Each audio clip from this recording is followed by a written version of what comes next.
Swayam Prabha. Digital India. Educated India.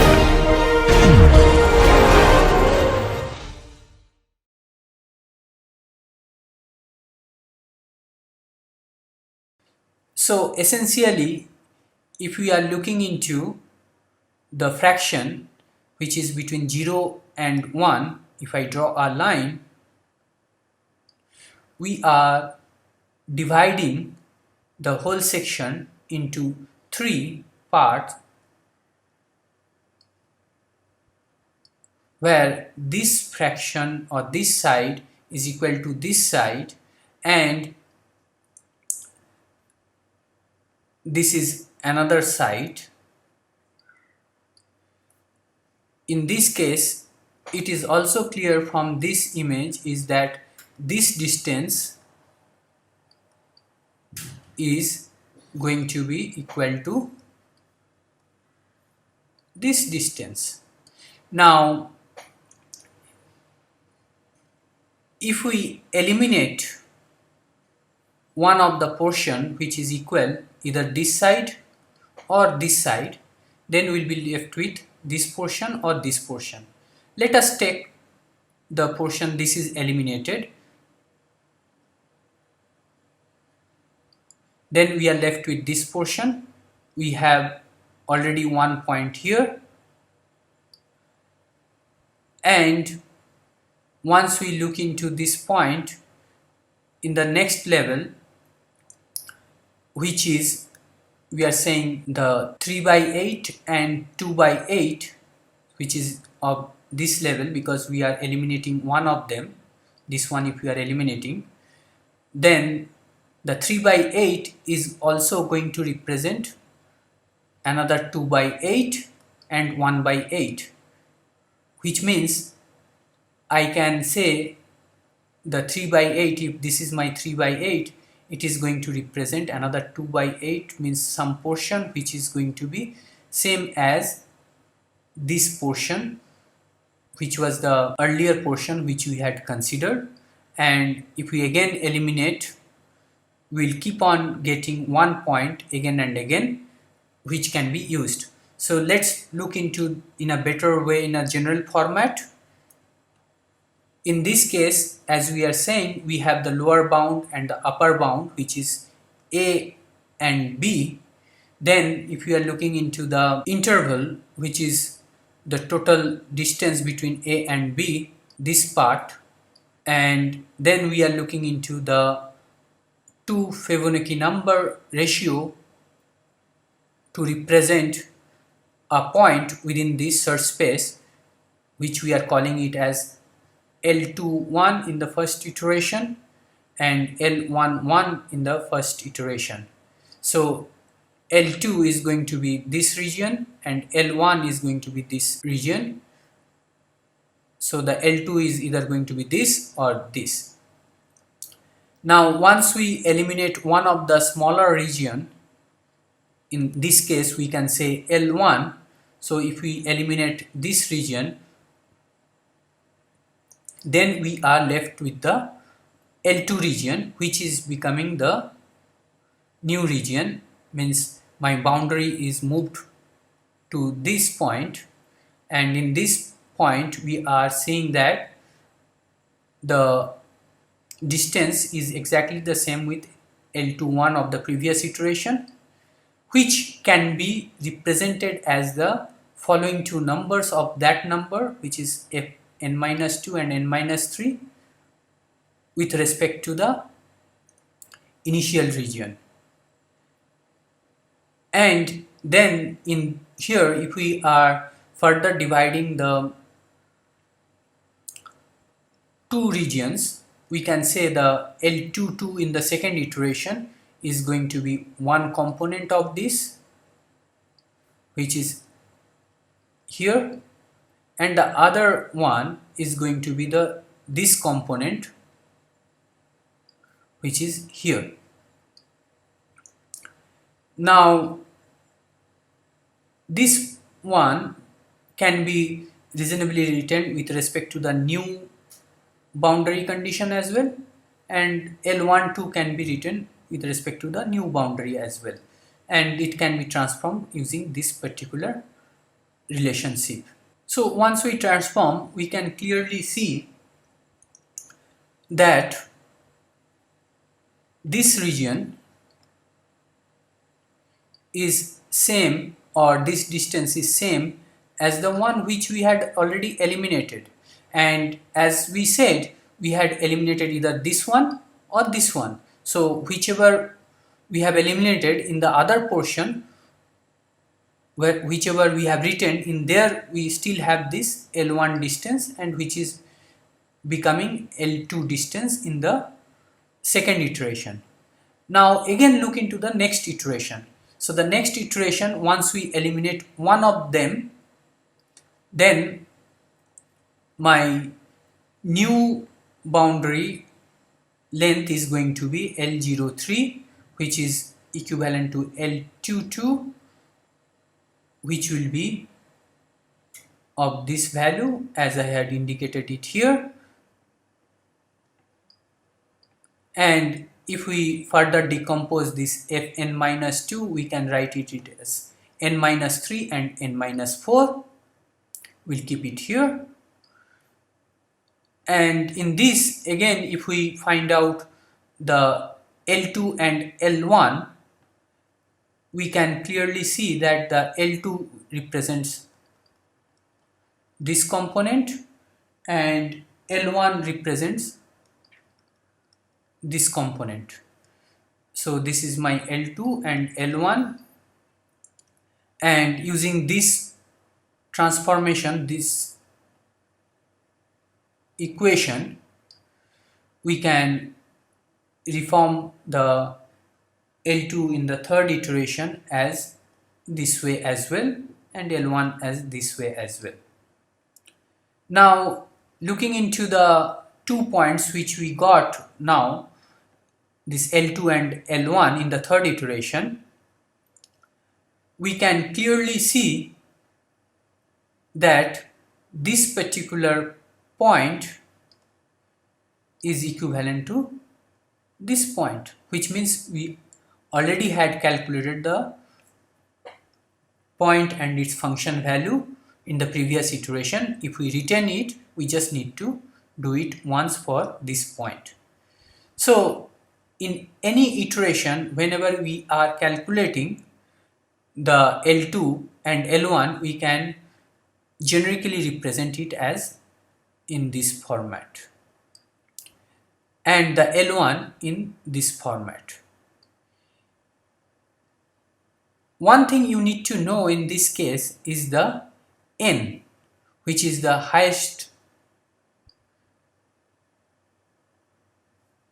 order of the series required in the Fibonacci number series. So Fn representing the Fibonacci number which you need to use to start with this particular search method. So with this basic understanding, let us look into the algorithm. Like the previous algorithm, for the lower and the upper bound, we first of all identify the desired number of function we want to evaluate in the process. So as I said, that we need to know the Fibonacci number with which we want to start. So for this reason, if you see that in each iteration we are evaluating at least one function value, and in the first iteration we are evaluating two function values. So we can say that the total number of Fibonacci series we need is going to be one more than the function value we are going to evaluate. So the n is going to be m plus 1. Now when we do this, we also need to understand another component which will be coming towards the end of the algorithm, and we also need to set the counter or the iteration as 1. Then we compute the 2 points, which is the L2i and L1i, and set the first point x1 as a plus L1I and x2 as a plus L2I. Once we set this, we are going to find out the function values at x1 and x2, particularly if it is a higher order of iteration. One of them we are going to evaluate, particularly the one which was not evaluated in the previous iteration. If it is the first iteration, we have to evaluate both.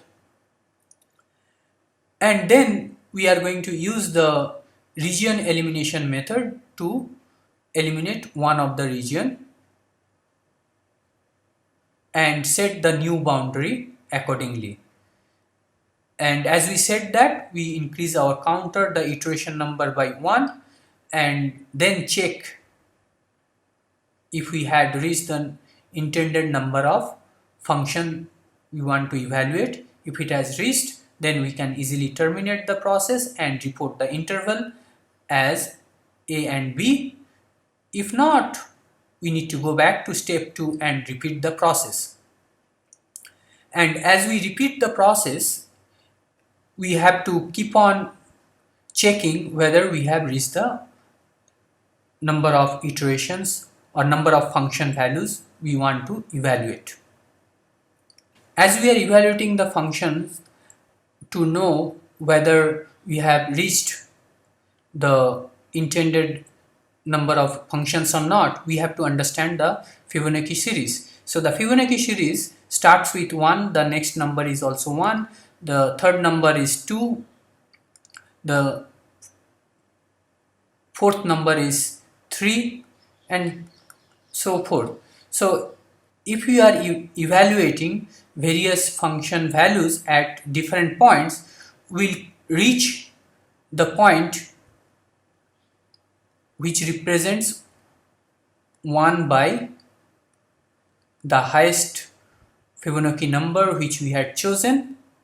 Now once we reach this, the next point is also going to be 1 by Fn, which indicates that if you are drawing the function in certain way, and this was my last boundary, the distance from this point to the next point, which is going to be a fraction of the overall initial boundary, represented by 1 by Fn. This is fraction of the initial boundary L0. So this point is going to be same if we take the last two Fibonacci number, which means if I am approaching from this side, this is the distance. If I am approaching from this side, this is also going to be the same amount of distance, which means the actual distance between these two is going to be 2 by Fn times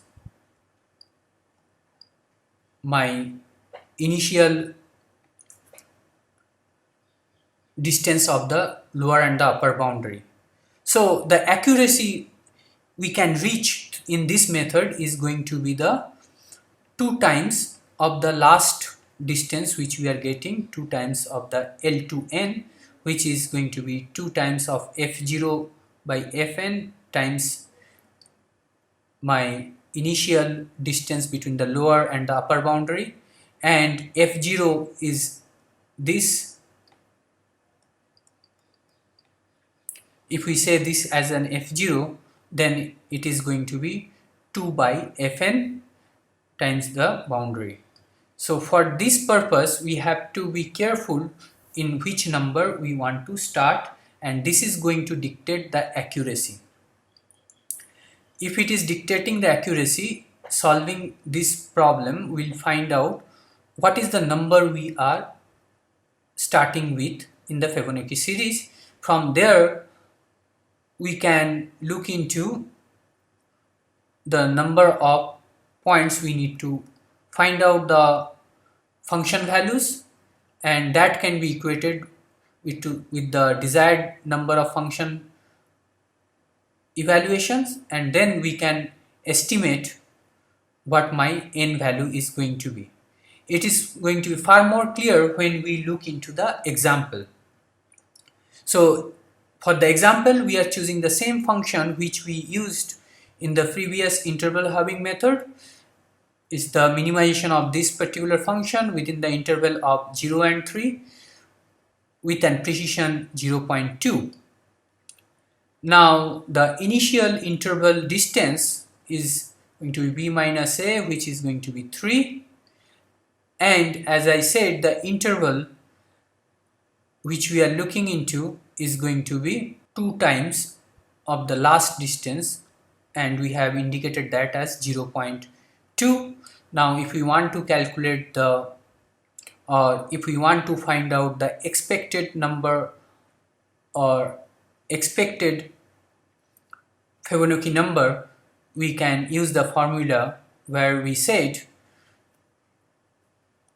2 times 1 by Fn into b minus a is equal to the accuracy level. So Fn is equal to 2 times the distance between the upper bound and lower bound divided by the accuracy level. So once we fit this in this particular problem, we are seeing that it is going to be 2 times 3 divided by 0.2, which is going to give us the 30. Now if you look into the Fibonacci series, there is no number 30. The closest number which is higher than that is going to be 34. So we have to choose Fn as 34 and start our process in order to achieve the accuracy level of 0.2. Now with this, let us see the solution. So in the solution, when we are looking into, we are looking into the function, objective function, which is here, the interval 0 and 3, accuracy 0.2, and we are starting with the number 34. So we know the initial boundary, which is 0 and 3. Then we calculate the two Fibonacci numbers, which in this case is going to be 34 is equal to 24 plus 13. Let us first look into the Fibonacci series up to 34. It is going to be 1, 1, 2, 3, 5, 8, 13, 21 and 34. So 34, we are representing it as 24 plus 13. So the fraction L2 and L1 is going to be 24 by 34 and 13 by 34. Initial distance between the upper and lower bound is 3. Here is also 3. So these two distance is going to yield me the 2 points, which is 1.147 and 1.853. Now if we evaluate the function at these 2 points, for the first point we see that our objective function value is negative 30.502 and the second point is negative 49.025. Now we can see that the objective function value is lesser at the point x2 compared to the point x1. So if we are looking into the objective function value at the second point, if you have 2 points, you know that the objective function value is lesser here, we can say that my minimum point is either going to lie here or it may lie here. It may have only these two conditions in case of unimodal function. So if we have this condition, then we can eliminate any of the region which is on the left hand side of this point. So what we are saying, my lower boundary is going to move to this new point, and that is what exactly is happening. My lower boundary now is going to be 1.147, which is x1. The upper boundary we are unable to decide, and hence it is going to retain the same. At this point, when we are looking into the precision, we can clearly see it is higher than the precision which we intend to achieve, so we need to go to the next iteration. In the next iteration, we know our lower boundary is this, the upper boundary is this. Then the next iteration, we are looking into the distance of this, because this has been already eliminated. 34 is equal to 21 plus 13, so this is 21 by 34. So 21 can be represented as the summation of 13 plus 8. So the next point is going to be 13 by 34 times 3 and 8 by 34 times 3 from the new boundary, the lower boundary and the upper boundary. So if we try to calculate, or if we estimate those 2 points from the revised boundary, we'll get those 2 points as 1.853 and 2.29. At these 2 points, if we see, this particular point is the same point which we had here as x2, hence we do not need to evaluate the function value at that particular point. We can just retain that. We need to evaluate the function value at this new point which we are evaluating, and then we are realizing that the function value at this new point is lesser than the objective function value at the point which we had earlier, or which is on the left hand side. Now again, if we look into this and in a graphical format, so we have the boundary here, and we are seeing that this is my x2 and somewhere here is my x1. So the function value is reducing in this side, so we can reasonably say that the region is never going to lie on the right hand side of this particular point. So we can move our upper boundary to this new point, which we are doing it here, and we are retaining the other boundary. At this point again, if we are looking into the interval, which is 1.147, which happens to be higher than the bound accuracy we want to achieve, hence we move to the next iteration. We set the boundary, and then the new point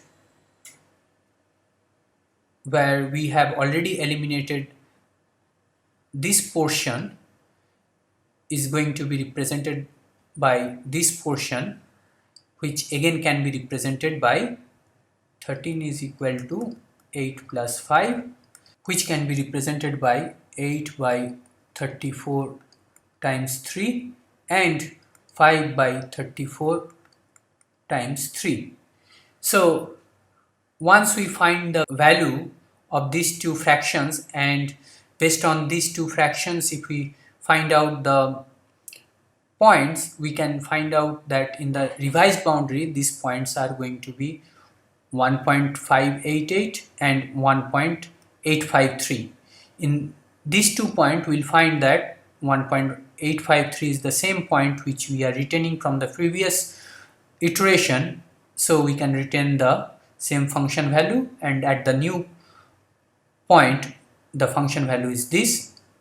And when we compare these two function value, it is clear that we can eliminate any point which is prior to the x1. So we can shift the lower boundary to this new x1. That is what we are doing it here.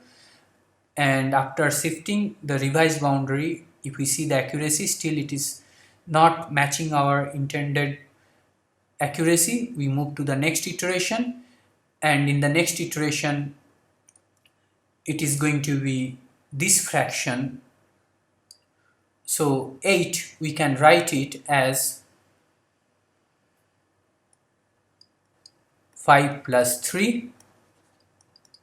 So the fractions are going to be 5 by 34 times 3 and 3 by 34 times 3. So again, if we look into the point based on these two fractions, in the revised boundary we'll find 0.1 and 0.2, and this 0.1 is actually the same point which we had in the previous iteration. So we are retaining the function value and we estimate the new function value.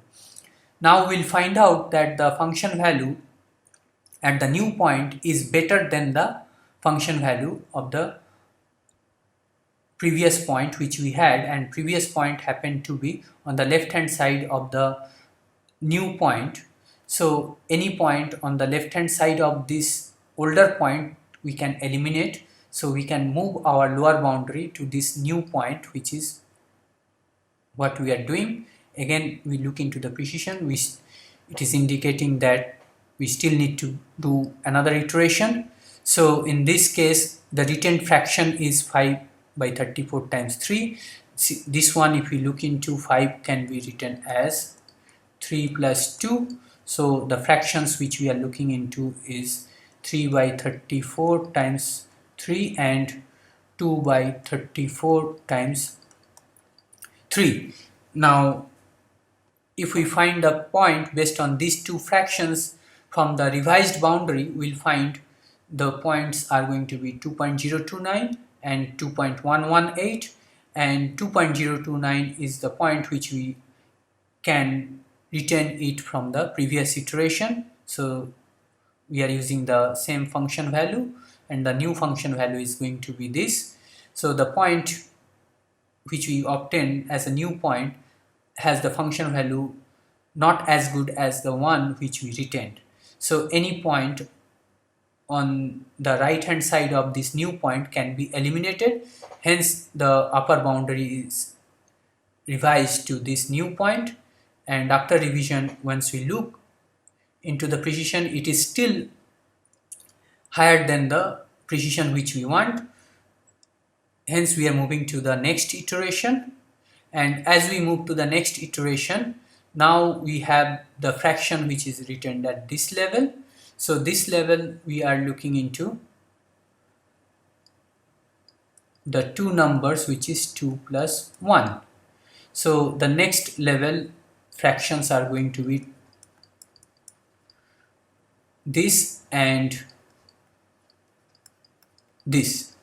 So once we find the points for these two fractions from the revised boundary, we can get this point and this one. It is clear that this is the same point which we had in the previous iteration. So we can retain the function value of that one and recalculate the function value for the new point. Once we do that, we find that the new point function value is not as good as the retained point.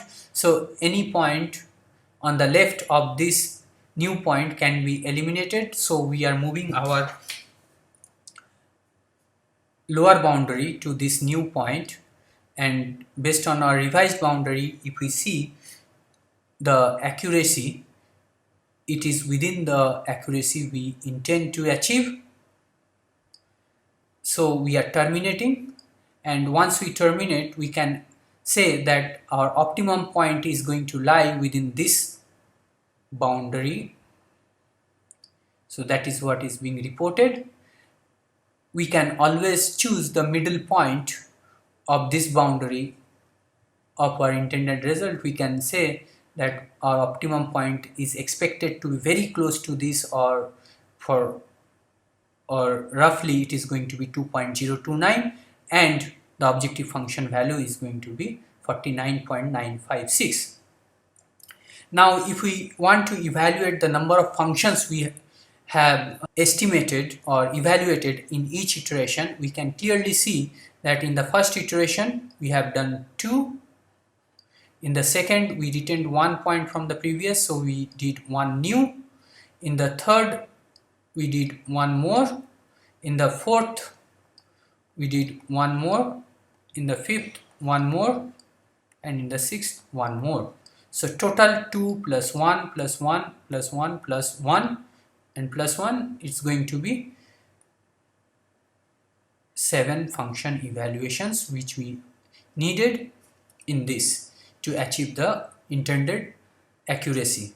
And if you recall from the interval halving method, in order to achieve the same level of accuracy, we were required to evaluate 9 number of functions. So by using the Fibonacci series, we could reduce the 2 functions, and this could be quite huge if we have a very complex function and we need very precise result out of it.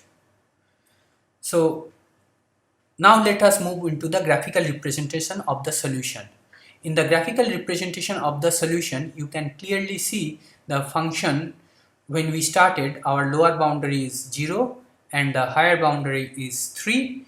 Then as per the Fibonacci series, we chose 2 points. One is 1.147, which is going to be here, and the second point was 1.853, which is going to be here. So once we look into the objective function values of these 2 points, we can clearly see that the objective function value is reducing in this direction from this point. So we can logically say that my optimum solution is not going to lie in this region. Hence I can move my boundary, the lower boundary, to here. So this was my upper boundary initial.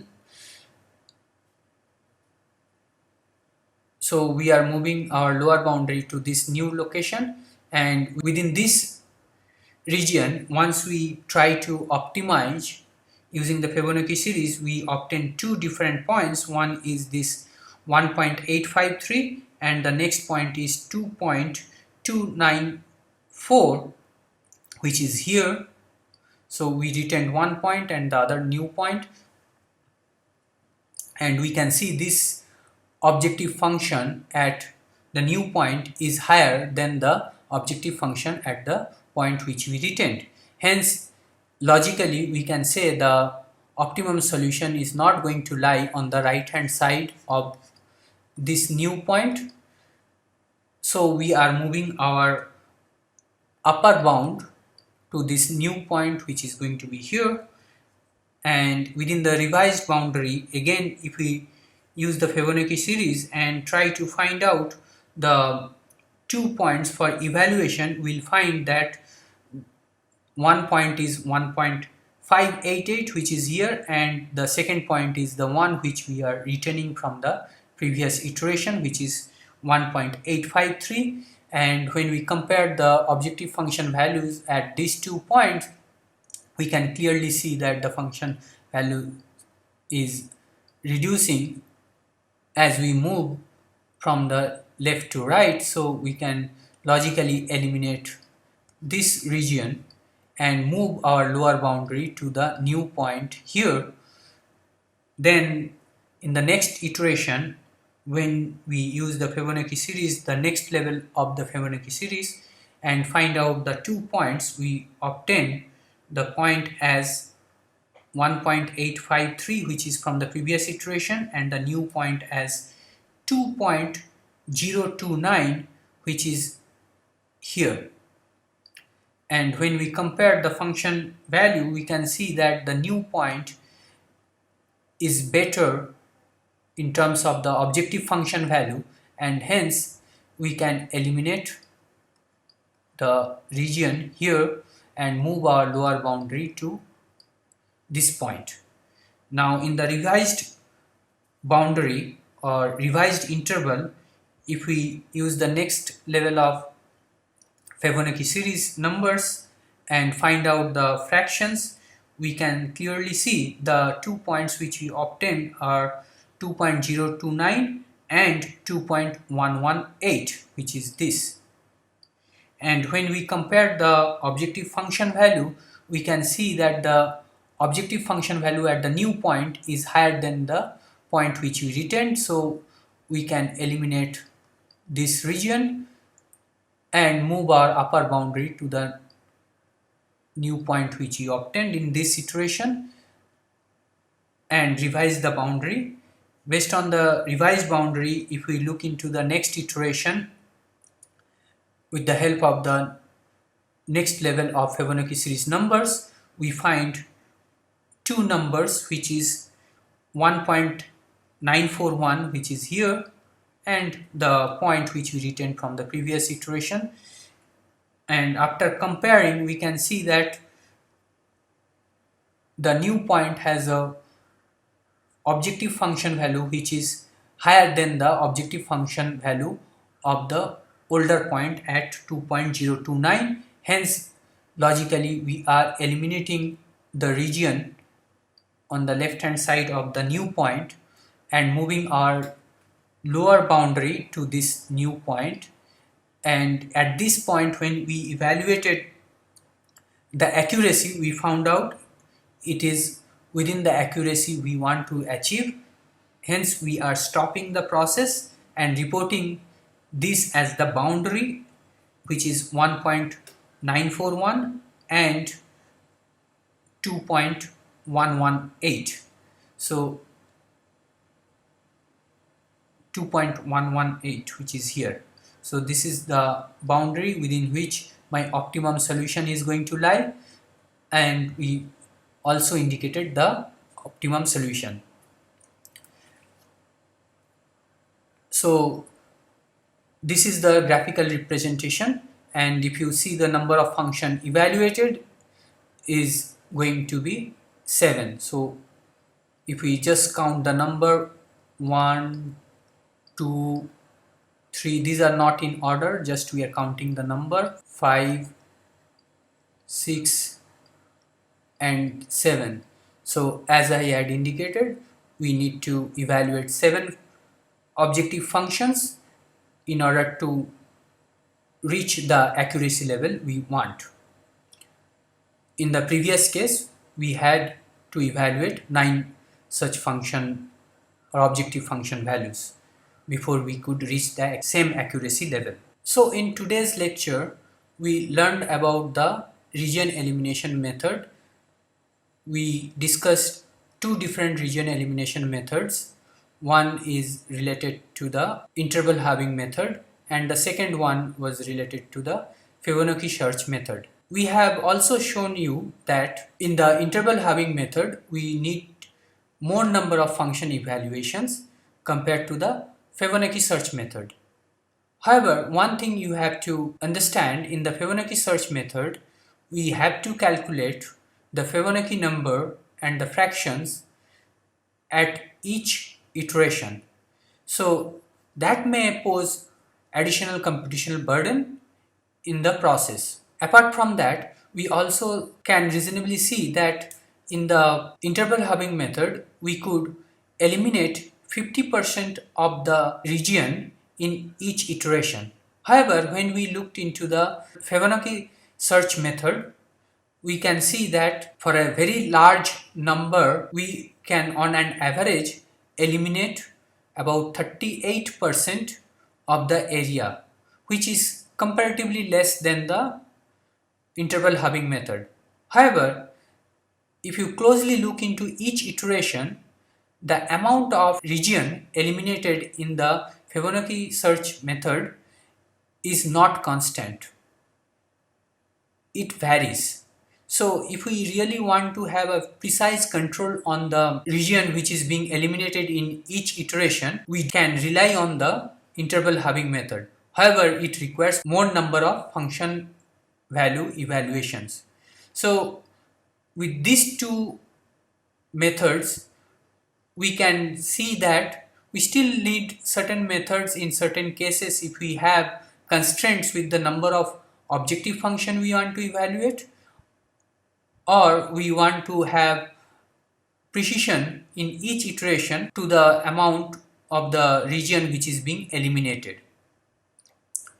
So we'll look into those aspects in our next class, in the next discussion, where we'll be discussing about another two region elimination methods.